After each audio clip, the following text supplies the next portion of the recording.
Graça e paz, Deus abençoe a todos. O profeta Jeremias escreveu uma carta aos exilados da Babilônia. O capítulo 29 do livro de Jeremias, ele contém o registro do que foi dito para o povo que se encontrava na Babilônia, que haviam sido deportados de Jerusalém para a Babilônia. No quarto, começa dizendo: Assim diz o Eterno Todo-Poderoso, Deus de Israel, a todos os exilados que desterrei de Jerusalém para a Babilônia.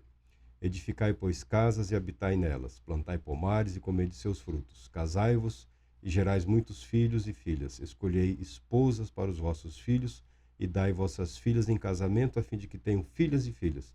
Multiplicai-vos ali, e não venhais a diminuir o meu povo em número de pessoas. A distância não significa esquecimento, e o sofrimento não significa abandono.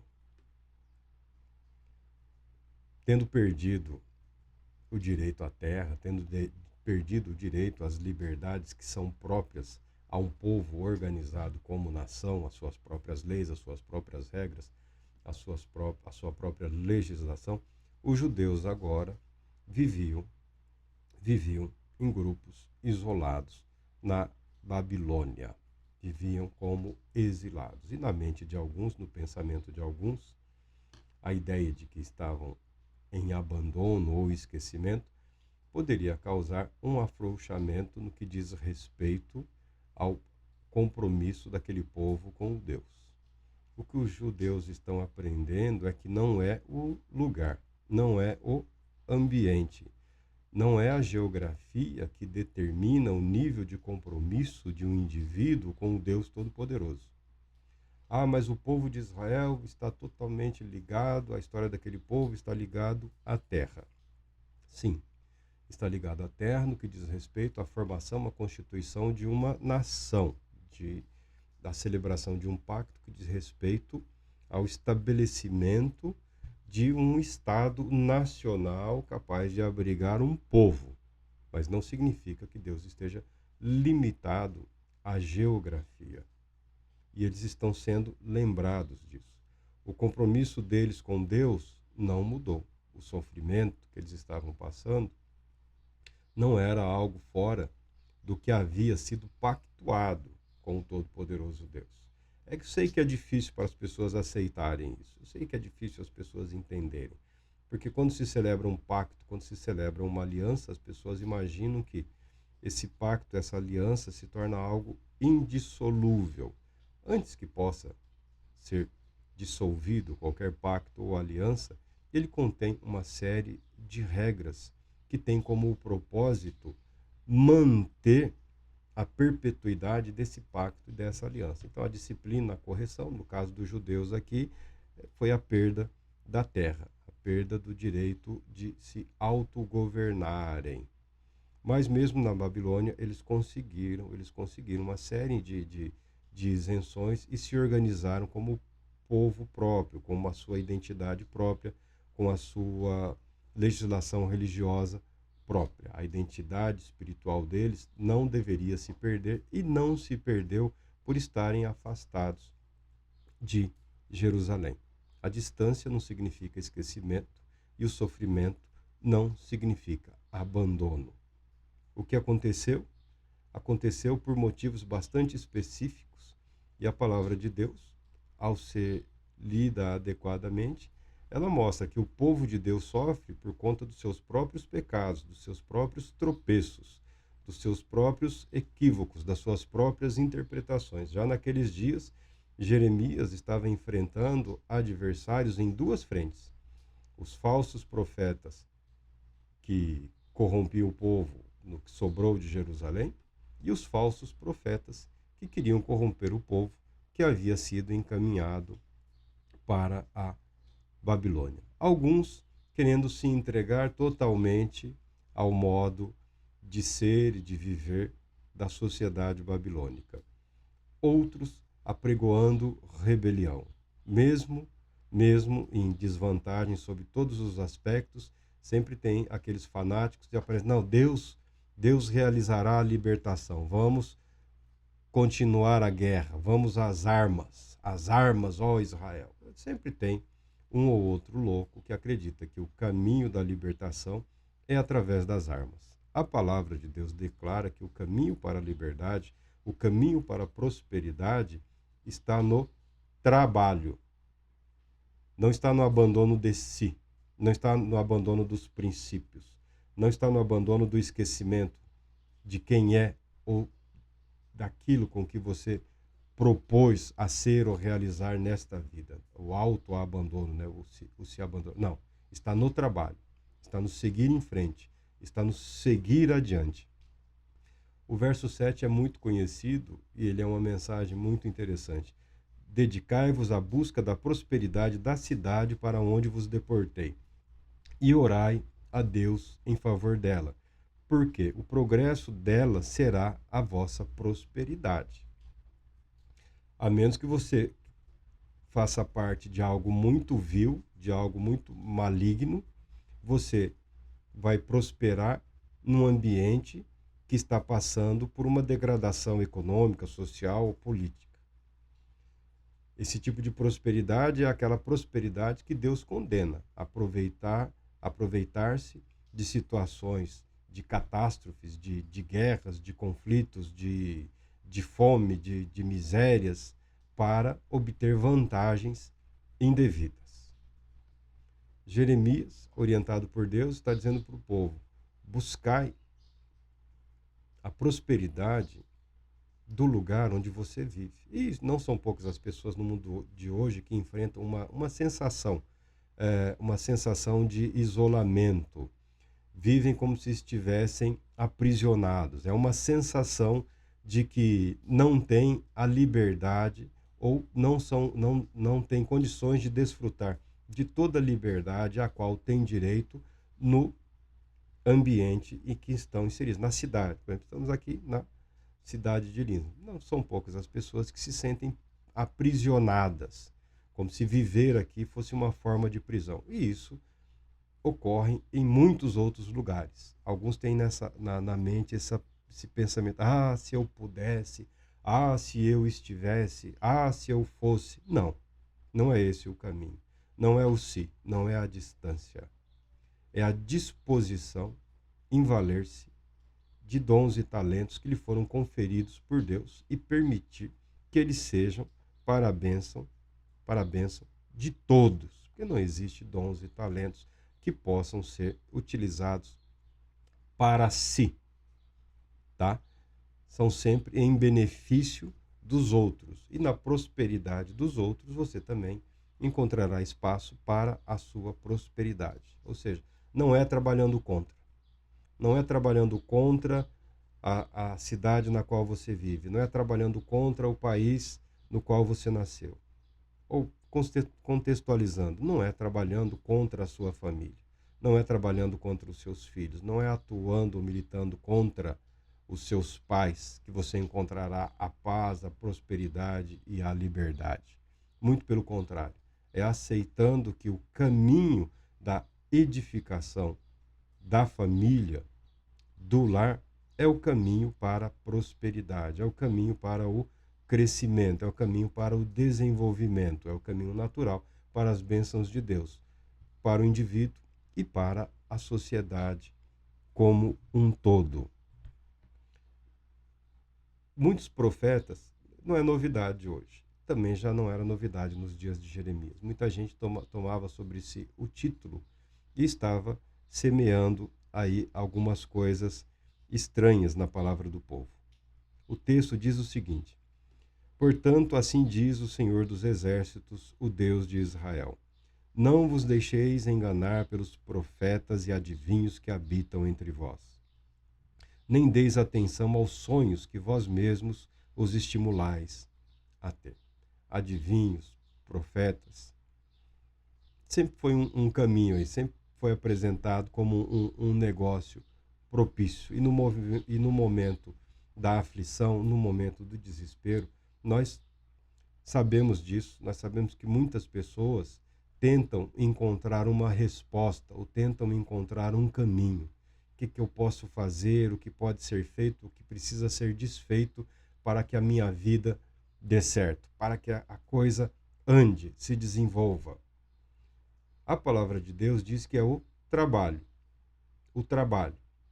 a oração, a busca pela paz e pela prosperidade, não apenas sua, mas também dos outros. Ou seja, não seja você aquela pessoa que é o cara do boicote, é o sabotador. Se você sabotar a empresa na qual você trabalha, pode ocorrer a ruína da empresa, mas a sua também será certa. Se você sabota os planos de uma família, de uma instituição, de uma cidade, com certeza você também sofrerá as consequências desse ato. Então, o que Jeremias está dizendo aqui, em termos simples, traduzidos para a nossa realidade, é que a pessoa, o temente a Deus, ele nunca é o sabotador. Ele é aquele que está trabalhando até o fim. Não deu certo? Não deu certo. O que faremos? Continuar trabalhando. Outro projeto, uma outra iniciativa, seguindo em frente. Por quê? No tempo apropriado, no momento certo, as coisas florescem. Acaba dando certo. O desenvolvimento vem, o crescimento vem. É claro que nós vivemos num país chamado Brasil aí que já há muito tempo tem enfrentado aí algumas oscilações. Eu, você, todos nós percebemos que muitas vezes parece muito mais do que uma impressão, né? Parece que o próprio Estado, os próprios governos atuam, eu não posso dizer contra o povo, mas não levando em consideração as necessidades reais do povo. Às vezes até sabotando, às vezes parece até sabotando, porque se não está levando em consideração as necessidades reais da população, a população eu falo, toda a população, né? Então, mas isso é uma circunstância, isso é um momento, isso com certeza passará. Como nós vamos fazer para que isso passe? Trabalho, o caminho é o trabalho. Foge dos adivinhos, foge aí desses profetas de ocasião, né? Profetas que são patrocinados por grupos, por empresas, por indivíduos, para promoverem outra coisa que não a palavra de Deus, o reino de Deus e o bom nome do Todo-Poderoso Deus. A palavra de Deus declara assim: ora, eles vos profetizam falsas visões e palavras em meu nome. É interessante que algumas pessoas têm uma cara de pau, eu não diria ousadia, é uma cara de pau tremenda no que diz respeito a deturpar a palavra de Deus para ganhar coração das pessoas, para criar expectativas ilusórias. Ó, faça isso. Normalmente me dê tanto que você vai receber tanto. Ué, mas por que eu tenho que te dar 10 para receber 30? Não faz sentido. Quando eu receber os 30, eu te dou os 10. Não é assim. O caminho é o da fé. Primeiro você faz. Tá bom, muito obrigado, boa sorte. Você segue o seu caminho, eu sigo o meu. Contentai-vos com o que vocês têm. Contentai-vos com o seu salário. Aprenda a viver feliz, aprenda a viver contente com aquilo que realmente é seu. Tira da sua cabeça essa ideia de que a felicidade está naquilo que não te pertence. A felicidade está em saber valer-se daquilo que é seu. Alegrar-se em Deus, agradecer a Deus. É claro que se a situação permitir que você conquiste mais, agradeça a Deus e continue feliz com mais. Se tiver que ser feliz com menos, seja feliz com menos, sempre louvando e agradecendo a Deus. O verso 10 explica: quando se completarem os 70 anos da Babilônia, eu cumprirei a minha promessa a vosso favor. Eu não sou fã de números mágicos, tá bom? No caso aqui, é um caso muito específico. A profecia, a palavra de Deus dizia que se o povo persistisse na idolatria, no abandono de Deus, não é só a idolatria. Com a idolatria tem outras questões. A falta de justiça, né? As injustiças que eram cometidas, os furtos, os roubos que proliferavam entre o povo, o apropriar-se de vidas, a escravidão. Comprava-se pessoas que estavam famintas, miseráveis, e não cumpriam a lei, libertando aquelas pessoas no tempo apropriado, né? Os ricos avançavam sobre os bens e as propriedades do pobre só pelo prazer de se aproveitarem daquele dinheiro. Até o próprio Jeremias teve um prejuízo, né?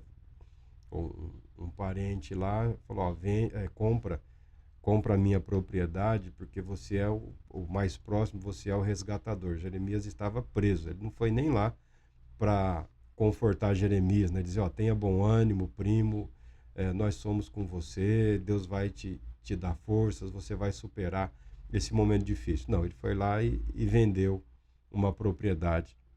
E Deus usou aquela circunstância, aquela situação de prejuízo que Jeremias estava vivendo para dar testemunho a todos que ali estavam presentes que eles estavam sofrendo a justiça de Deus. Mas, no plano de Deus, a restauração viria. Os descendentes de Jeremias teriam direito à propriedade que ele adquiriu enquanto estava preso, enquanto estava na humilhação. Não estou falando para você fazer negócios acamado. Eu estou dizendo que a sua perseverança, a sua fidelidade a Deus, mesmo nos momentos difíceis, são para a sua vida a aquisição de bênçãos que se revelarão no momento oportuno. No caso dos judeus, 70 anos de cativeiro na Babilônia.